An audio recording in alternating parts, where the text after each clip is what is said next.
Thank you very much for being here. I think it's an important day for us from Afriforum side, and it's a very important event. It's an important day because today is also the last day that the public can provide input, written input into this hate speech bill that was drafted pretty much from by the ANC, and it's now in Parliament, or the process will now start. And Afriforum has gone through the effort to draw up an opinion about this bill, which we'll be discussing today. So to my right we have two panelists who will also make some remarks about the bill. The one is Advocate Mark Oppenheimer, who is an expert on freedom of speech, who was the leading author behind the drafting of our legal opinion, which you will also find in your packages and which will also be on Afriforum's website after this conference. And then also Jeremy Nell, who's better known as Germ, the cartoonist, who also has an important stake in this event, because as you will see today, this bill that we will be discussing will have a significant impact on cartoonists, to mention only one occupation. The American President Ronald Reagan used to say that the 9 most terrifying words in the English language are, "I'm from the government and I'm here to help." So, and today we are here to discuss an initiative about government intervention to address hate speech and to address hate crimes. And the question then is how any reasonable person should support this idea. How can we say as Afriforum that there's this bill and to fight hate speech and to address hate crimes in South Africa, and now we as Afriforum, as a civil rights organization, come out saying we don't support this? Well, the answer to that question is to evaluate a bill or any law or any document for that matter, you need to go further than simply looking at the title. And especially when talking about legislation, you need to go a lot further than simply looking at what this particular act says its goals would be.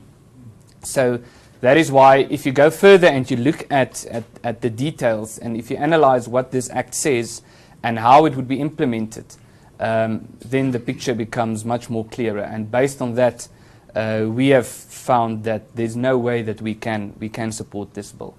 And I think also, maybe to compare this to a different topic that we won't discuss today, but if we look at, for example, the Fees Must Fall protests that we've had last year, from an economic perspective, it might sound like a good idea to simply say tertiary education must be free for all. It sounds wonderful because it solves a problem. It solves the problem of people not being able to afford university education. But in doing so, in solving one problem, a whole variety of other problems are being created. And it's exactly the same with this particular bill. So this particular bill says that there will be certain interventions by government if people commit what the bill defines as hate speech. But in doing so, you need to look at the secondary consequences. In other words, you need to look at what would the impact of the impact be, or the consequences of the consequence. And we are quite firmly of the opinion that this bill would not achieve its goal, that it would not solve racism. If the goal is to address racism in South Africa, it might in fact only do the exact opposite. Because on socio-political issues, especially in a multicultural scenario where we have people from different communities with different opinions who feel strongly about their opinions, simply oppressing it to the extent that this bill intends to do would worsen the problem. It's not talking about racism. This bill goes further than simply looking at race. It looks into religious issues and gender issues and so forth. But the context in which this bill was drafted was one during which it was drafted during 2016, when there were a lot of racist stories or stories about racists in the news. And it was the time also when the ANC came out saying that which would ensure that these racists are thrown in prison. And now we have this bill. But if you look at, if the problem is racism, simply drafting a bill like this would not solve the problem. The problem is far more far-reaching. And to a large degree, the issue of racism, as with almost all other issues in this country, eventually go back to the issue of education. Because we have a situation in South Africa where a substantial amount are poor, who do not have proper housing and so forth. And this, of course, is fertile ground to encourage racism in South Africa. So simply looking at the end of the problem without solving would not take us forward as a country. So the only way, if we want to address racism, the most important thing that we can do is to fix the education system, because in doing so, we will empower people to be employable, to solve not only the unemployment crisis, but the unemployability crisis.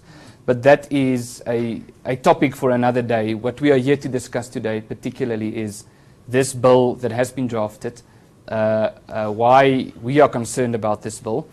And as I've said, today is the 31st of January. It's the last day in which these type of inputs can be provided, which we have done just before this conference started. We have sent our inputs through to the Department of Justice and Constitutional Development. And there will be a process going forward from here as well. So towards the end of the conference, I will make just a brief announcement on Afriforum's campaign going forward and what we will do moving forward from this particular conference. So on that note, I would like to introduce Advocate Mark Oppenheimer, as I said, who have played a significant role in the drafting of this bill. We had at least 2 consultations that I could remember about exactly how we should position this bill, and having gone through it, I think that the way it was drafted I think it will play an important role in the debate moving forward. Advocate Oppenheimer, thank you very much. Well, thank you for having me today. What I'd like to try and do is, first of all, explain the constitutional framework that governs free speech and regulates hate speech. And then I'm going to go through some detail into the bill itself. So firstly, this is our right to freedom of expression in Section 16 of the Constitution. And you'll note that it's very extensive. So it includes freedom of the press and other media, the ability to impart and receive information or ideas. And there's freedom of artistic creativity and also scientific and academic research. So unlike freedom of expression in other contexts, in South Africa it's incredibly robust. There are 3 limitations of the right. But before I get there, what I want to talk about is, we know we have this legal right, but what's the value of free speech? Why is it important? So it's important for a few different bases. The first is that it allows for growth. It allows for the search for truth. So we can't have scientific or intellectual progress if free speech is stymied. We need to be able to explore these ideas in a robust, open manner. And when we suppress speech, the difficulty we have is not only do we miss out on learning about ideas that are true, but we can drive ideas underground, which is very dangerous. It's the cornerstone of a democratic state. It exposes people to differing viewpoints so they can make informed decisions about their private lives and about the political arena. And when we are exposed to conflicting opinions, we are given this opportunity to decide for ourselves, as opposed to what the state decides for you. You can think about different arguments and you can come up with your own opinion. So let's have a look at the limits of freedom of expression. These are all listed in our Constitution. The first is propaganda for war. Second, incitement of imminent violence. And the third, advocacy of hatred that is based on race, ethnicity, gender or religion, and that constitutes incitement to cause harm. Let me unpack some of this a little bit. So let's start with B, the incitement of imminent violence. Now, it's important that we focus on 2 of the words. The one that it's imminent, that when the speech is said, that the violence that will occur will be immediate. There's a classic example used by the liberal philosopher John Stuart Mill. He says, imagine that you're standing in front of a factory owner's house, in front of an angry mob of factory workers, and you say that the factory owner has exploited you, you need to rise up against him, and they're all carrying pitchforks and torches. In that moment, there's a likelihood that the speech will lead to the factory being burnt down and the factory owner being impaled. But he says, imagine that the same thing is said in a newspaper.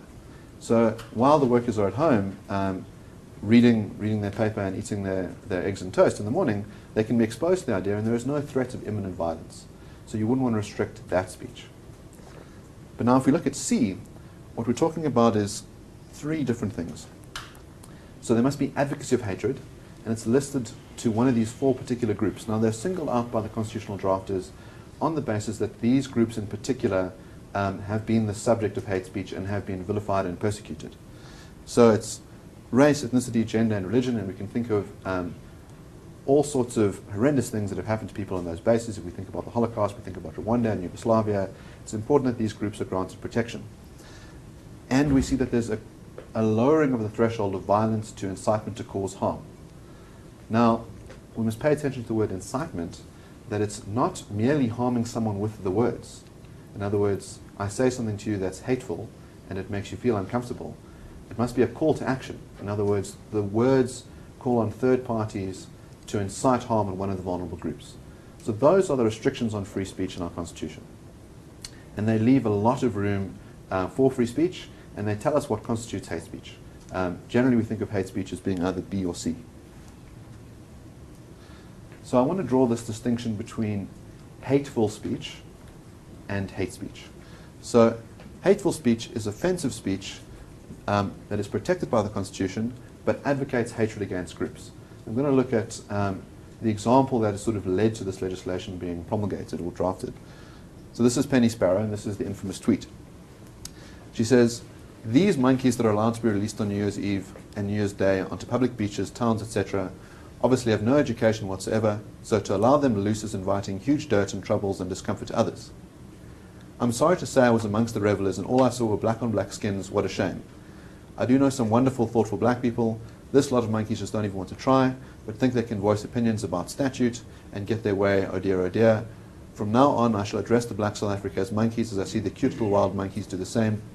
Pick, drop, and litter." Now, I think we can all recognize that there's something hateful in the speech, that she's drawing a comparison between a whole class of people on the grounds of their race to a group of animals, and there was a public outcry against the tweet. But note, there is no call to action. At no point does she say, we need to do something about black people or about the monkeys on the beach. So it is hateful. We might want to counter-dialogue it and point out protected by the Constitution. It advocates hatred against groups and calls for violent or harmful actions to be perpetrated against them. So here's a response to Penny Sparrow's tweet from Bulapi Kumalo. "I want to cleanse this country of all white people. We must act as Hitler did to the Jews. I don't believe any more that this is a large number of not-so-racist white people. I'm starting to be skeptical even of those within our movement, the ANC. I will from today unfriend all white people I have as friends. From today, you must be put under the same blanket as any other racist white, because secretly you're all a bunch of racist fuckheads, as we've already seen." Now note here, the difference is that there's a call to action. What Mr. Kumalo calls for is a genocide. He says, we must do to white people what Hitler did to the Jews. In other words, exterminate them, put them in ovens. Now, not only do we have the advocacy of hatred against a group of people on the bounds of their race, but we also have this terrifying call for action. What's interesting to note is that if we think about, if you had to ask the average person in the public whether they've heard of Penny Sparrow, most of them will say yes, they will denounce her, and they'll say, who's Bulapi Kumalo? So there's this disparity in the reporting on these two issues, even though the one is actually protected speech and the other is not. So you might ask yourselves, well, what Penny Sparrow said is hateful, it's racist. Why should we tolerate this? So I'm going to read you an extract from famous legal philosopher Denise Meyerson. She says, "To drive an evil view underground can actually increase its strength, whereas to debate it out in the open is more likely to bring home its abhorrent nature. It is precisely those who, after all, believe there is truth about the awfulness of racism who should be optimistic about the power of debate and argument to demonstrate that truth. They came to their views by reason, and since they do not believe themselves to be intellectually superior, should trust in reason rather than the police force as the better weapon against falsehood. It is only too easy for censorship laws to be put to different uses from those originally intended, and if we are happy for them to be deployed in one way, we make it much easier for them to be deployed in other, more frightening ways later." And the final consideration here is that, to the extent that racial animosities will continue to plague us, it is better to let them be played out at the level of words rather than to bottle them up, thereby not only increasing their virulence, but also making more likely a more dangerous kind of discharge. Forced as we are to weigh at evils here, we should therefore conclude that tolerance is more beneficial than costly. So part of the idea is that when people express their hateful racist views, it gives us information. We know who the racists are in our society. We can single them out. You can condemn them with social appropriation. So there's no problem with speaking out against the racists and pointing out their racism. But when the strong arm of the state starts to interfere and you incarcerate people, you then drive the racists underground. And it can bubble up in all sorts of actually violent ways, not only words. And that's incredibly dangerous. So let's have a look at the proposed bill in some detail. This is how the offence of hate speech is defined in the bill. It's rather convoluted. I'm going to try and speak to it in some detail. So any person who intentionally, by means of any communication whatsoever, communicates to one or more persons in a manner. Just to clarify, communication is defined in the bill in a very broad way. It's not only words, it includes gestures and all forms of communication that are written, that are drawn, so it's very broad. So 1, advocates hatred towards any person or group of persons. Now this language is mirrored in the Constitution. So we see under section 16(2)(c), this advocate of hatred is used. But note, it says, or, in other words, the threshold can be lowered, is threatening, abusive, or insulting towards any other person or group of persons, and which demonstrates a clear intention having regard to all the circumstances too. So, let's pause here. So in other words, it doesn't have to be actual advocacy of hatred. It can be merely threatening, abusive, or insulting. Insulting being, I think, one of the lowest thresholds. And then you need one of the others in A and BB. So it must incite harm to others, any person or group, whether such person or group of persons is harmed. So in other words, what the bill calls for is a mere call for harm, not that harm actually results. I think this is a problem in and of itself.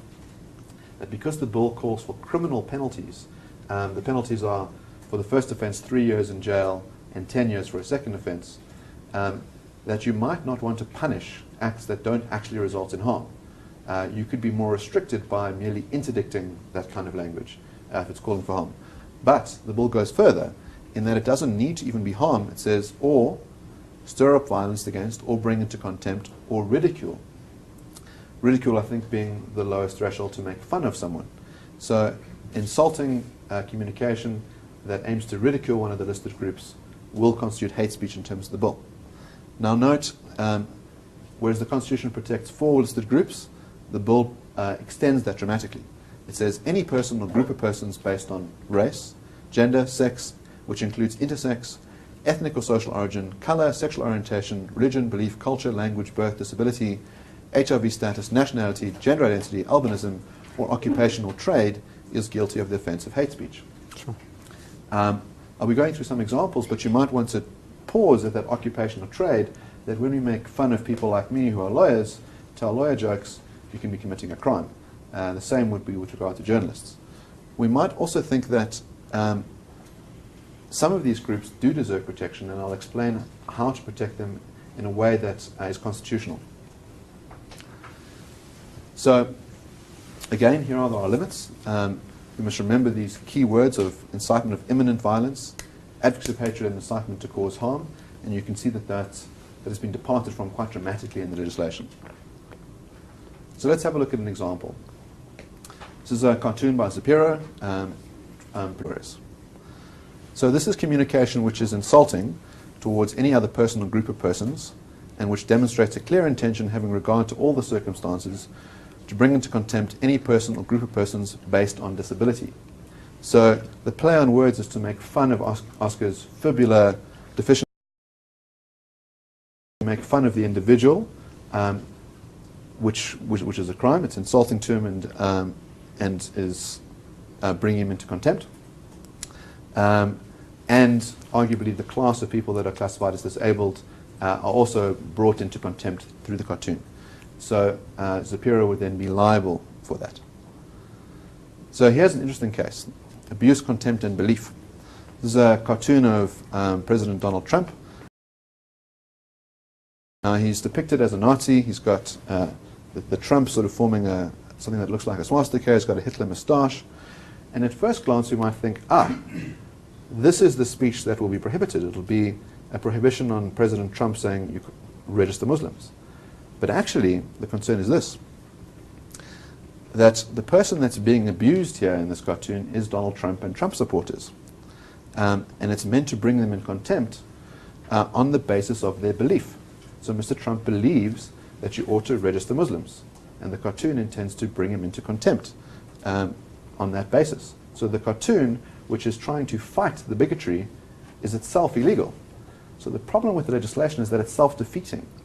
If we think that if there's anything good in the legislation, which is that it's meant to be a rallying cry against racists and bigots, what it ends up doing is depriving vulnerable groups of being able to speak to those that are oppressive. So there are no lawyer jokes, only true stories. I can confirm this. What do you call 100 lawyers at the bottom of the ocean? A good start. So this joke is threatening. It makes a threat against people on the grounds of their occupation, namely lawyers, in order to make fun of them. So again, this sort of like rather harmless schoolyard joke becomes a crime. The bill goes further than that. So it defines what hate speech is in these very broad terms. And then what it does is it criminalizes the reporting of hate speech. So it says any person who intentionally distributes or makes available an electronic communication which constitutes hate speech, as contemplated above, which is accessible by any member of the public, or directed at a specific person who can be a victim of hate speech, is guilty of an offense. So they're guilty of an offense and can then be punished by the force of the state. Now, here's a problem. Here's a report on Julius Malema's statement. In the statement, he said, addressing a crowd in Newcastle on Monday after appearing in court for contravening the Riotous Assemblies Act, Malema said, "They found peaceful Africans here, they killed them, they slaughtered them like animals. We are not calling for the slaughter of white people, at least for now." So, if Mr. Malema's speech is understood to be hate speech in terms of the Act, journalists were not allowed to cover it on pain of themselves being incarcerated. So you have this problem that even if there are genuine acts of hate speech which pose a threat to society and ought to be called out as such, that reporters cannot report on it. So you've got this other infringement of a fundamental right to free speech, which is the freedom of the press and media, and the freedom to impart and receive ideas. So this is a massive concern. So it goes further. We have censorship. So you'll notice the phrasing of this is rather similar to 4.1b. It refers to displays any material or makes available any material which is capable of being communicated, which constitutes hate speech as contemplated above, and can be accessed, which is accessible by or directed at a specific person who can be a victim of hate speech, is guilty of an offense. So if it's accessible by a person who can be a victim, we've got the large number of groups. Anyone could really be a victim, which means a bookstore that stocks content that would be considered hate speech under the Act would be committing a crime. So you can imagine that Exclusive Books has a history section on the dangers of hate speech that has extracts from Hitler's speeches or Stalin's speeches or talks about the Rwandan genocide. These books now are going to be banned material. It goes further than that, of course, because if we look at religious books, there are certain passages that are going to be a breach of the bill. So here's an extract from the Quran. "O you who have believed, indeed the polytheists are unclean, so let them not approach the sacred mosque." So this could be viewed as insulting to those that believe in more than one God, and it brings them into contempt. So we might think it's a rather mild thing to be said in the sacred text, critiquing polytheists, but would be illegal under the law on the grounds that it brings believers into contempt. It's insulting to them, which means that the sale of the Quran or the distribution of the Quran becomes a crime. Preaching from the Quran would be a crime. Here we have an extract from the Old Testament, from Leviticus, do not have sexual relations with a man as one does with a woman, that is detestable. This could be viewed as abusive towards homosexuals, and it brings them into contempt. So calling homosexuals detestable undoubtedly tries to bring them into contempt, but it makes the sale and distribution of the Bible a crime.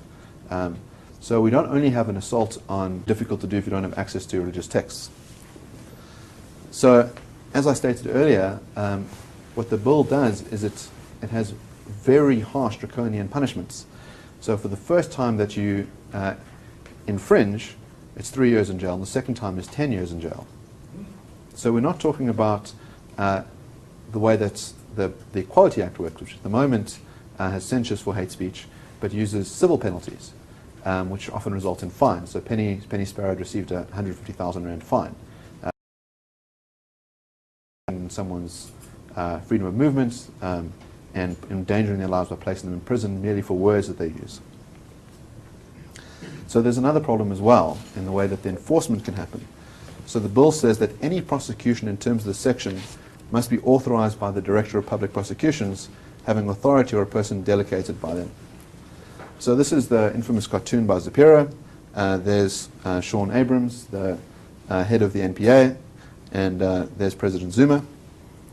And the idea is that if the NPA has the discretion to decide who to prosecute, that the bill itself allows for differential punishment. So it becomes very easy to target your political enemies by using the bill. So we may find that ANC politicians are never punished when they infringe the bill, but members of the EFF and the DA and whoever else are punished. And so this affords enormous power to the state and those in power. One thing that's worth remembering for regimes that are in power is that power shifts. So we've seen that in America, President Obama is no longer president, a member of the other party is in power, and there's a concern that when it has access to draconian legislation that they will use it to punish you. And this must be remembered by the ANC now, before enacting legislation that will give their current political enemies the power to punish them in future cases. So what we've done is, in our submission, draft alternatives to what's included in the hate speech bill. So we try and define hate speech in a manner that is in accordance with the Constitution. So any person who unlawfully and intentionally, by means of any communication whatsoever, communicates to one or more persons in a manner that incites imminent violence against any person or group of persons for any reason including. And then we list the grounds. So the idea is that we are in an egalitarian society. We respect that different groups are vulnerable, but that it must be done at the right threshold. So what B of the Constitution does is it says there's a prohibition on incitement of imminent violence. And I think what's implicit in that is that's against anyone, regardless of the group that you belong to. So it's perfectly constitutional to include the groups in this section at the threshold of imminent violence. Then 2, advocates of hatred towards any person or group of persons based on race, ethnicity, gender, religion, and that constitutes incitement to cause harm, in cases where such person or group of persons actually suffers the harm, is guilty of the offense of hate speech. So we accept that genuine hate speech is worth prohibiting and worth targeting, as long as it's made to fall in line with the Constitution. We also think that there should be a defense for reporting. So we say it shall not be an offense to communicate words uttered by a person that has committed the offense of hate speech, if such communication constitutes fair and accurate reporting or commentary on those words, which includes but is not limited to satire, opinion, or critique. It might be very important for cartoonists and authors to be able to have extracts of genuine hate speech and then rebut it or make fun of it themselves. So it's important that this defense is boiled into the legislation. We also want to ensure that reporters are able to freely communicate when genuine hate speech is occurring. We're also of the view that the criminal penalties are not the correct way of addressing the problem, and that we should rather rely on restorative justice measures. So when determining the sentence of any person convicted of an offence referred to, a court may impose one or more of the following penalties by requiring the offender to, 1, make an unconditional apology. And I think this is quite powerful. I think that if the person who has said the hateful thing is forced to acknowledge what they've done is hateful and bigoted and racist, and make an apology, that's one way of diffusing the power of their words. Performing community service might also be a very powerful way of doing this. So if we think about perpetrators of apartheid crimes, some of them went and washed the feet of their victims as a way of showing penance. I think that's also a very powerful symbolic statement for the person to say, I acknowledge that what I've done is wrong, and I'm going to involve myself in the community where I've caused the wrong, and I'm going to redress that. There may be a case that sometimes payment ought to be made to the victimized group, and so we include payment of a fine, and it's in the first case of 100,000 Rand, and in the second case, or further infractions, of 500,000 Rand. So there is still a strong sense in which people are deterred from committing genuine acts of hate speech. There is a genuine penalty, but there are other measures that can be taken to address this problem. Thank you very much.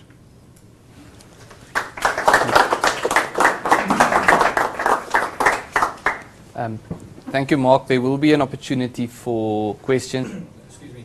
I'm Gerard Pretorius from the NCA. Is there a need for a bill like this to better and clearly define it in law? So in our view, you might think that it's worth regulating genuine hate speech, which is why we propose our alternative draft of the bill. If you have a look at how we've done that, there's obviously a huge concern with overly broad. It will punish categories of speech that are clearly protected by the Constitution. If the bill were to pass, what we would have would be a series of prosecutions with largely innocent, morally innocent people being put through the expense and the humiliation of a prosecution process, then some sort of challenge to the constitutionality of the bill, which I think, if it were passed, would ultimately be found unconstitutional. But that you put those people through the ringer and make them bear the financial expense of that. And there'll be this enormous chilling effect on free speech. I think journalists will be very reticent to report on issues where they think there's genuine hate speech or where the public has an interest, because they'll place themselves in jeopardy. And we'll further entrench this culture of fear. So undoubtedly, the bill in its current form ought not to be passed. Billy? I just have a question on a more philosophical level with regard to the proposed hate speech bill that you suggested, specifically with regard to the sanctions that you proposed. The first one of an unconditional apology. Is it possible for it to be a sanction for which papers against Julius Malema under the Bula Egulen network? Our initial papers provided for that, and at a later stage, based on senior counsel advice that we got, we dropped that for the simple reason that the idea was that a court cannot impose an apology on a person. An apology needs to come from the person himself. So shouldn't that perhaps be restructured to make provision for that as a ground for an amnesty or a ground for an absolution of some kind, rather than a punishment? Interesting point. I think I do say that it's one of many penalties that can be considered by the court. I think the evidence that comes out in a trial will firstly give an indication of whether the person is open to making an apology. They might be defiant. They might say, there's no way I can make such an apology because I do believe, Jews should be exterminated, for example. And imposing such a penalty, would be meaningless in the case, or the person would refuse to do it, and then you'd have a contempt of court question as well. But there might be certain people who are clearly open to making an apology, and that you could then make that part of the order. What the Equality Act does is it does make mention of alternative remedies, and I think apologies are included in the Equality Act. I think it's quite an important part of dealing with issues of this nature, that people that are open to making apologies ought to be given the opportunity to do so, and I think it can be a very healing, restorative way of proceeding.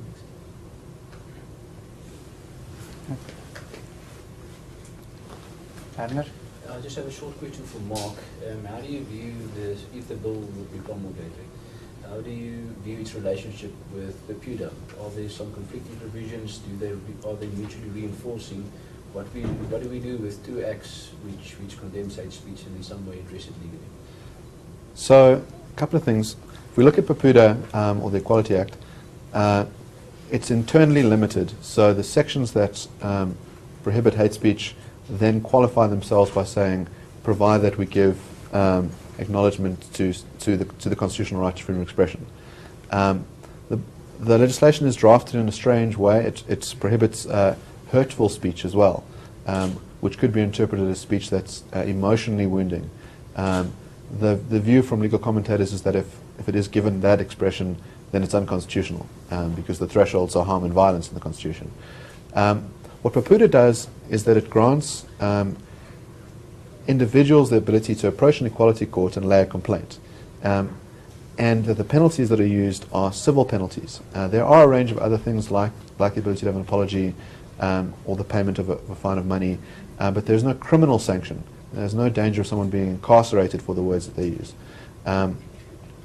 What the hate speech bill does, firstly, it enlarges the scope for what constitutes hate speech beyond that which is defined in PUDA, and introduces these very draconian criminal penalties. There's a strong argument that really we already have a sufficient legal framework to deal with hate speech complaints, which is in the Equality Court domain, and that there's no need for further legislation whatsoever. Rechter de Villiers. Have there been any prosecutions in terms of PUDA? I think PUDA makes reference to one of the things that can be mentioned in a judgment is that there can be a referral to prosecution. That doesn't mean that you're being prosecuted in terms of PUDA, from what I understand. That it might be that in addition to the speech, there is some other criminal activity which is prohibited by another law, in which case it's fair for the Equality Court to then report that. You could imagine a hate crime case, racist hate speech. So while assaulting someone, they're shouting out racist expletives. That's then reported to the Equality Court, and the Equality Court then says, in this case, there should be a further criminal prosecution. I'm unaware of particularities in terms of whether that's been done by courts, but that the legislation does make provision for that. My colleague and myself, we know that there is PUDA. I haven't read PUDA yet, but perhaps just for the sake of the audience, would you just explain what PUDA provides for? Because if we have an existing act which is already providing for penalties in some other form, and that act has not proven to be deficient, why have a new act? So it's a combination of questions possible. Yes, so I think the one line is to say that there is no need for new legislation whatsoever on this issue because it's already regulated. It could be retorted by the state that it's important to have criminal sanctions, that it shouldn't be merely between private bodies laying complaints in equality courts, that the state should have some control over regulating it as a crime. It's a debatable question whether that's important to have that intervention. I think it is incumbent on the proposers of this legislation to explain why PUDA is insufficient for their needs. I'm not so sure that it is insufficient. I do have concerns with PUDA as it stands because it uses this term hurtful speech. And I think that may in and of itself be up for constitutional challenge if it's ever used to sanction someone in a way that's inappropriate. So the fact that Penny Sparrow suffered a 150,000 rand fine, given that her speech is constitutionally protected, it's hateful speech that's not hate speech. She never calls for any harm to be visited upon anyone. We might think that PUDA itself is deficient. But that's really a question for another day. There's a question from Anton, but just before we go to Anton, there's also a question on the live feed for Mark about metaphors and idioms. In Afrikaans, for example, there's a lot of different ways in which people express certain views, and there's this one saying in Afrikaans that goes, "Al dra 'n aap 'n goue ring, hy bly nog steeds 'n lelike ding." So the question was, if you use that metaphor, would that then fall under this law, and would that then be a crime? I must apologize for my Afrikaans being rather poor. Could you translate it for me? If a monkey carries a ring, he still stays an ugly thing, more or less. I see. Okay. So I think the bill as it's drafted does call for context to an extent. So you could imagine it being used in a way that doesn't infringe on the legislation. There's a concern, of course, as to what is understood to be racist. So if we think about after fees must fall, someone decides to create a poster that says Zuma must fall, and they hired a massive billboard at the end of Long Street in Cape Town, and all it says is hashtag Zuma must fall. The poster was then vandalized and destroyed, partly on the basis that it was deemed to be racist. Now, when we enlarge the scope of what constitutes racism to include a critique of anyone who happens to be part of a particular race, then anything can fall under racist speech, and people can be thrown behind bars. So there might be a claim that that idiom is in and of itself always racist and always has some hidden racist intent, and may very well be used to ban books that have the phrase or censure people that use the phrase. That's a concern. Anton Meyer. This is more of a, hi Mark and Jeremy and Adams, it's more of a political question, but I hope you can answer, Mark, and maybe you, Ernst. Would you define this as a knee-jerk reaction by the government, this bill, as a knee-jerk reaction to their failed attempts to de-racialize society, South African society? Point. If we look at Section 1 of our Constitution, it says South Africa is a nation founded on the value of non-racialism. And you hear that term non-racialism used by all parties all the time. It means that we no longer allocate burdens and benefits on the basis of race, that we try and de-racialize, we see each other as human beings.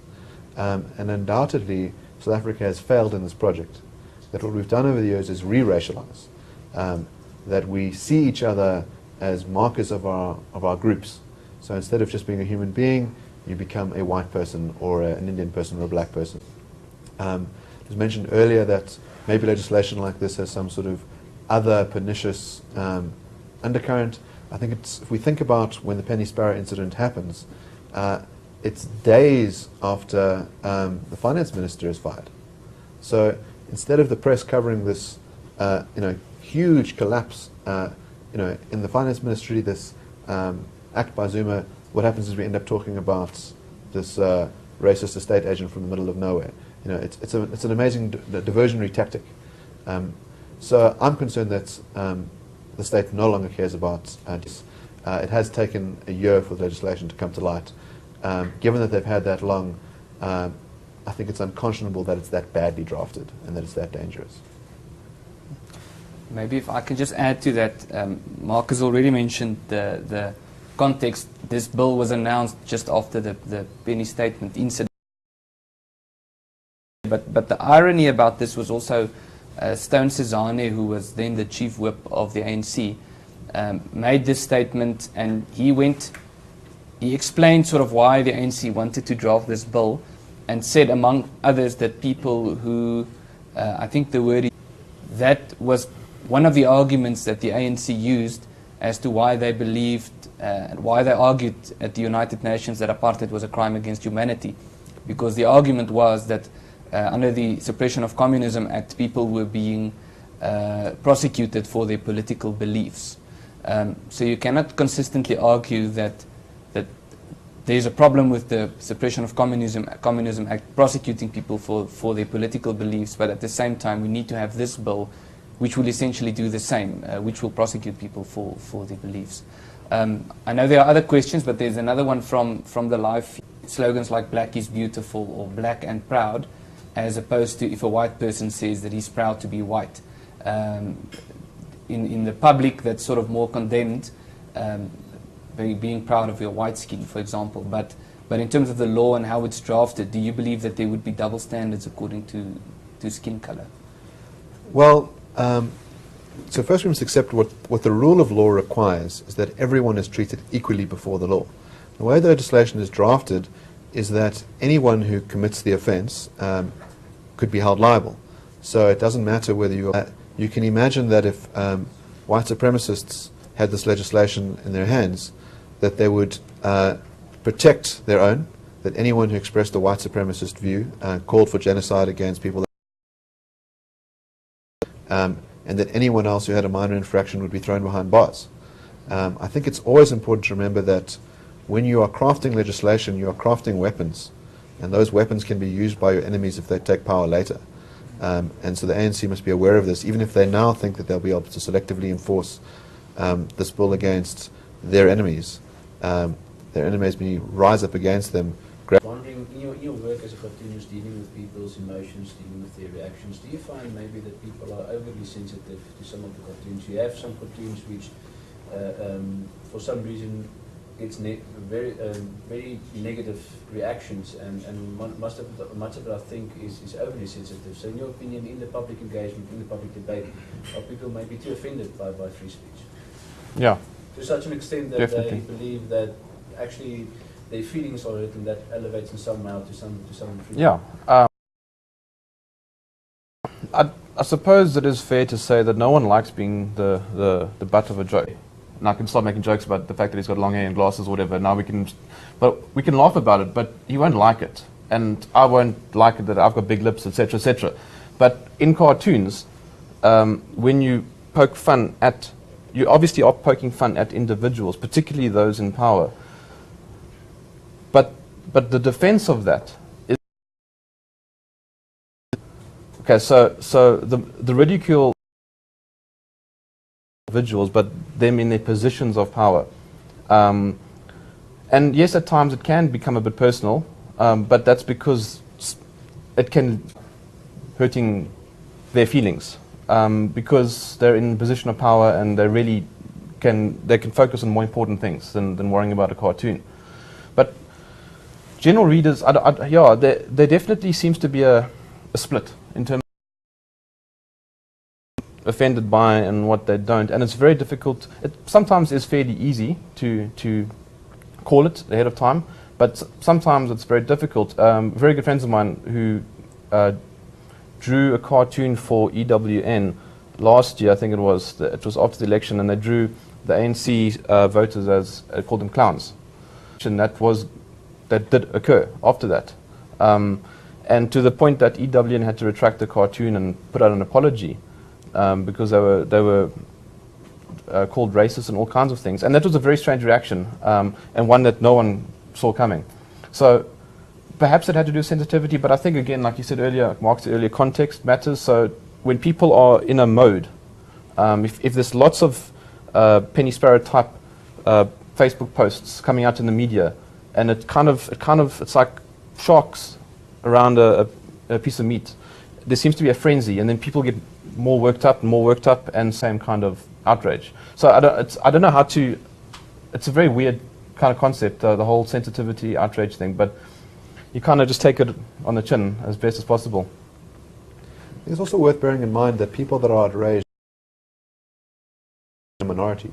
So one of the things that Gareth van Onselen did was he tried to gauge reactions to Zapiro's cartoon depicting Abrams and Zuma together in this sort of like monkey grinder, monkey and organ grinder relationship. And it seemed to be the case that most people it's an old trope and outright condemn Zapiro, eventually managing to extract an apology from him. And I think we should be wary of being held hostage by the tyranny of a minority that happens to be very vocal, that are good at getting on their loudspeakers, good at getting on Twitter and kicking up a fuss. I think one of the things that's worth bearing in mind is this ANC war room story that's leaked recently, that people are paid to be Twitterati celebrities and express a pro-ANC view. It would be very unsurprising if people were paid to express outrage at convenient times. So one's money to spend some cash on some Twitterati so they can kick up a fuss, get people talking about that on 702 instead of a collapsing economy or any of our other real woes. But I also think another problem is that this proposed bill is attempting to criminalize a concept. It's not tangible. Murder is tangible. We can define it clearly. This is what it is, and that's what it is, and there's the evidence. But speech becomes, it's not a tangible thing. It's about communication, and communication changes over time, and words change and have different meanings. And so now they want to criminalize. I mean, what happens now if they win the war on hate speech? What comes after that? Maybe terror or horror. I mean, these are concepts. How do you criminalize or ban concepts? It's a very difficult which is why there's so much fuss, because no one can define clearly what these things are. And so we sit like we are now, trying to understand the bill, because the bill is very sloppy, and then we still trying to interpret it as best as we can, thinking, okay, this is what we think it means, and so that for me is a very slippery slope.